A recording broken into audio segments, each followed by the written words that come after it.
Hey y'all, my name's Shaya, and I've been through some terrible things in life, but nothing matches up to the story I'm about to tell you guys.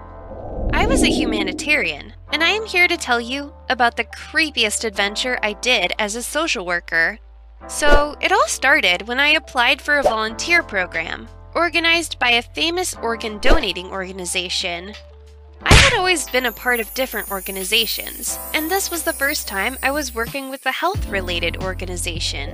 I was so excited when I got the letter that I was accepted to volunteer. When I started working, it was my first experience at the hospital. I used to go in early in the morning and stayed there late nights. I used to work for the sole purpose of helping those people. I spent time with many of them and used to look after them. One day, a child was brought there. He had an accident while crossing the road. He was brought there by the pedestrians. One of the pedestrians told the doctor that a car had hit him, and he fell to the ground unconscious. He was taken to the emergency room, and I was there at the time. He was provided with the best of all services. Although it took 3 hours for him to get back to his right senses, I had been there the whole time and was one of the people who looked after him. When he opened his eyes, I asked how he was feeling. He nodded and said fine, while the wrinkles on his forehead showed some other emotions. I asked him his name and other types of information because I had to fill the forms and had to call his family so that they can come here as soon as possible. He just uttered few words, and I got to know that he was an orphan and there was no one to look after him. He had not yet completed the last sentence that came out of his mouth, and he just fell asleep. This was probably due to the medicines, or maybe he just didn't want to talk. Well, he stayed there for a week in the emergency room, because the doctors were investigating whether he may have had any internal bleeding. I used to go and meet him daily, used to take care of him, and even gave him food to eat with timely medicines. Although he hesitated from the start, but over time, we became good friends. It had become a part of my life to take care of him. I did my best to provide comfort up until he had almost recovered. But one day, when I went to the hospital, I realized he had passed away. I was shocked to hear this because I didn't believe that was possible. I was taking care of everything, and the doctor claimed he was doing well. So how within a night could this happen? I went to the nurse and asked her what had happened, but unfortunately, she didn't have any clue because she was on morning shift, although she did claim that he had been taken to the cold room so his body could be preserved. As soon as I heard those words, I immediately started running towards the cold room with a heavy heart. Indeed, my heart was sinking. How could this be? I had no idea. I went into the room and saw his body just lying there. Yes, he was dead, but I wasn't able to accept it. Tears rolled down my eyes as my body started to shiver. Eventually, I suddenly heard people talking outside. I knew this probably wasn't any of my business, but I did hear them talking about him. They spoke about the human organs they had at the moment, and how they were going to get double the profit because of how young the patient was.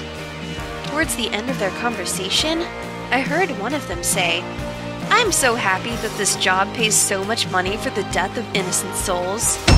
We should have ended that man's life a long time ago, if not for that stupid girl giving him a visit." And he laughed. His laughter tore my heart into pieces. How can a person be this heartless? I thought. My heart sank listening to them. I sat there by the wall. I wasn't able to stand it and cried for hours. 2 hours later, I got up and made up my mind that I wouldn't stay quiet because they might be doing this to others as well. No, not at all. I wouldn't let others suffer for the gains of selfish people. I thought of sharing this with the doctor, but before doing so, I needed to know the full story. I immediately went to the nurse who was there on night duty and asked her to tell me everything. She only knew that at midnight the doctor came in with the ward boy and took the child.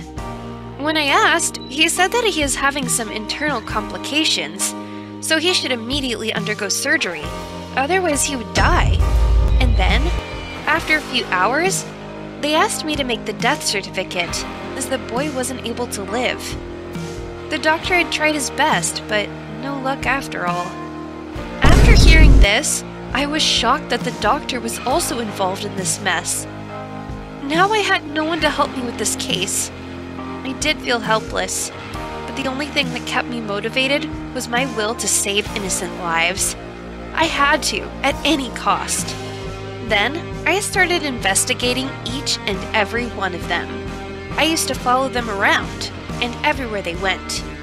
And during this, I confirmed that this wasn't the first time they were killing innocent people and selling their human organs for their selfish gains or profit. And it definitely wasn't the last. During surgeries, they removed important human organs that was needed for survival, and then purposefully lied to the victim's parents that their child didn't make it. All of this information made me sad and led me into a deep state of depression for a while. But I had to stand up and take justice into my own hands. One day I was in the storeroom, as the doctor was out of town for a week. I had been looking for the files of the patients and their post-mortem reports. Suddenly, a ward boy entered. He was shocked at the sight of me. I did get nervous, but I had to control myself. He asked me what was I doing in here. I was nervous and didn't really know what to say, so I just told him I didn't know. I know that was a stupid answer, but I wasn't good at thinking of a good idea right off the bat, so I said those words. He screamed, "Get out of here!" And of course, I didn't hesitate. While I was going out, he screamed again, "Don't you dare step your feet into this room again, unless you would deeply regret it." I don't know whether they knew what I was trying to do, but I was sure that there was definitely something fishy about that place. I'll certainly be back again, but just at a better time. When I returned home, I got an anonymous letter, and to my surprise, it was a threat letter. In it was written, "You think we don't know what you're up to? You're fooling yourself. Just take a step back and don't put your life in danger. Stay on your lane and no one has to get hurt." I got really upset by seeing this, so immediately, I pulled up on my friend who was an investigator. His name was Pump. I could have gone to the police, but I had no evidence to prove myself.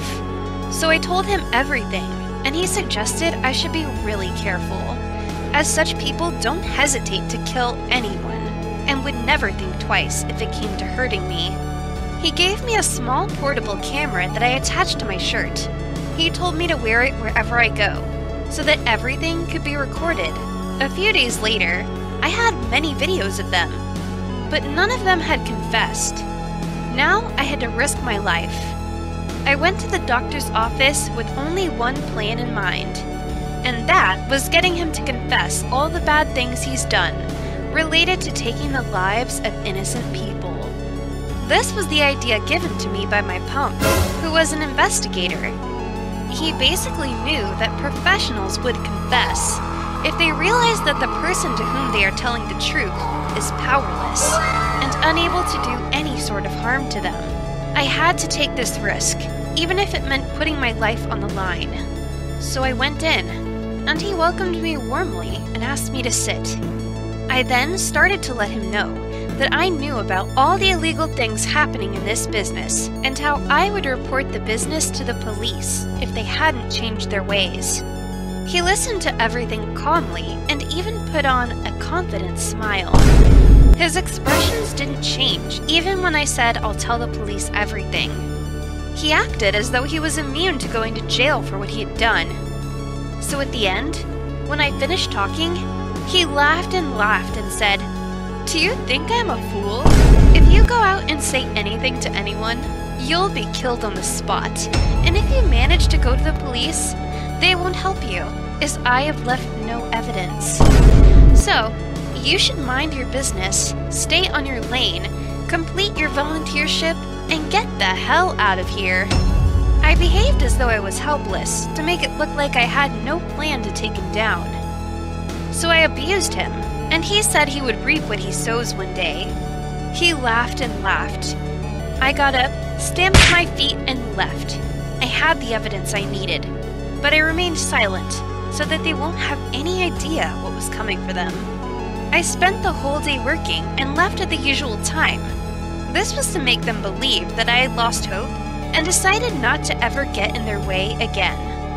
On the way home, I gave the video to my friend, and he asked me to upload it on the social site so that in the morning, it would be on every news channel, and then it'll be easier for the police to help me out. And of course, I did everything as he stated, and everything worked according to plan. I was provided with security, as I was the evidence. The police had arrested the doctor and some other people involved with the case also. I don't know how many days they would be able to keep them behind the bars, but the organization was shut down. I had done my best to save more possible tragedies. What would you have done if you were in my shoes? Let me know in the comments section. I'll be excited to hear your opinions and what you thought about the video. Also, don't forget to share the video, like, subscribe to the channel, and turn on post notifications so you'll never miss an upload from us. See you in the next one!